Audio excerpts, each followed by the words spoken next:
सावन में करें 8 दरिद्रों का नाश। अष्ट दरिद्र विनाशक लिंगम। देवों के देव महादेव के मन को भाने वाला सावन आ रहा है। सावन में शिव की आराधना, साधना और अभिषेक से जीवन को सार्थकता मिलती है।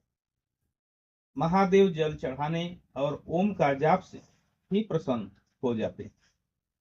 वे बोले हैं, हंसराज रघुवंशी का एक गीत है, मेरा भोला है भंडारी, करे नंदी की सवारी। शंभुनाथ रे। ये गीत जबरदस्त लोकप्रिय हुआ है। आपने भी सुना ही होगा, और नहीं सुना है तो इसे जरूर सुनिए। आंखें बंद कर लीजिए और गाने के शब्दों व संगीत में हो जाइए। आपको जरूर पॉजिटिव एनर्जी मिलेगी, क्योंकि संगीत और भक्ति में डूबी वाणी अहंकार ऊर्जा उत्पन्न करती है।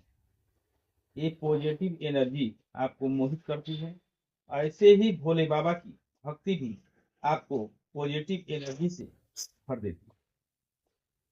इस बार सावन में आप इसे आजमाइए।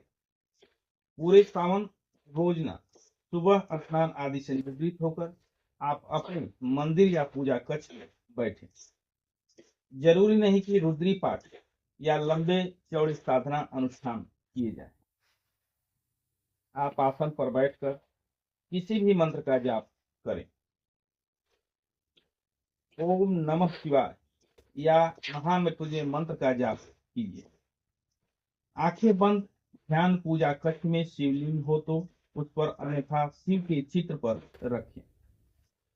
अपनी सारी शक्तियों को केंद्रित कर दोनों बंद आंखों के बीच के स्थान पर ध्यान लगाएं। मंत्र जाप करते रहें। मंत्र जाप की गूंज आपके पूरी शरीर से उठनी चाहिए। मंत्र के सिवाय आपका ध्यान कहीं और न जाए। आप बलिहारी हो जाएं शिव पर। बलिहारी यानी न्यौछावर। सब कुछ शिव ही है, यह जानकर ध्यान मग्न रहे तो आप में पॉजिटिव एनर्जी का संचार होगा और आप अपनी मनोकामनाओं की पूर्ति के पथ पर शुभता के साथ आगे बढ़ते जाएंगे। लेकिन ध्यान और मंत्र जाप संपूर्ण निष्ठा और बलिहारी होकर करना है। जैसे क्रोध में आपकी सारी शक्तियां एकत्र हो जाती हैं, ठीक उसी प्रकार ध्यान करें और अपनी शक्तियों को एकत्र कर ध्यान में लगा दें। क्रोध जैसे करते हैं वैसे ही करें ध्यान।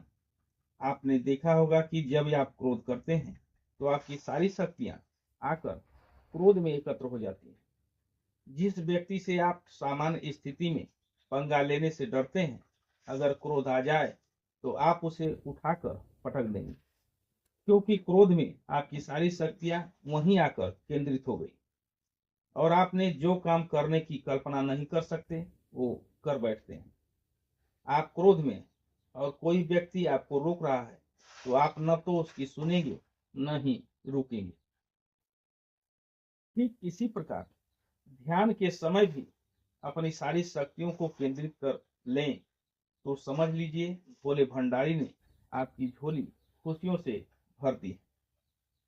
इस ध्यान से भटकाव नहीं होना चाहिए, न किसी के टोकने से, न किसी विचार से। जैसे क्रोध में किसी की नहीं सुनते, वैसे ही ध्यान में किसी को पास फटकने न दें।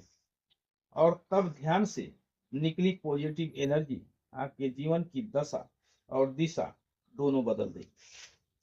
आपके चेहरे पर आकर्षण और व्यक्तित्व में निखार आ जाएगा।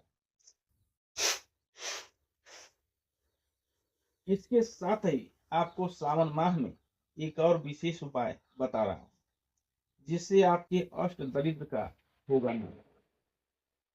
यह तो हम सभी जानते हैं कि सावन माह में शिवलिंग की पूजा से हर मनोकामना की पूर्ति होती है, पर शिवलिंग के अभिषेक के साथ ही पूरे सावन में लिंगाष्टकम स्तोत्र का पाठ करने से हमारे 8 प्रकार के दरिद्रों का नाश हो जाता है।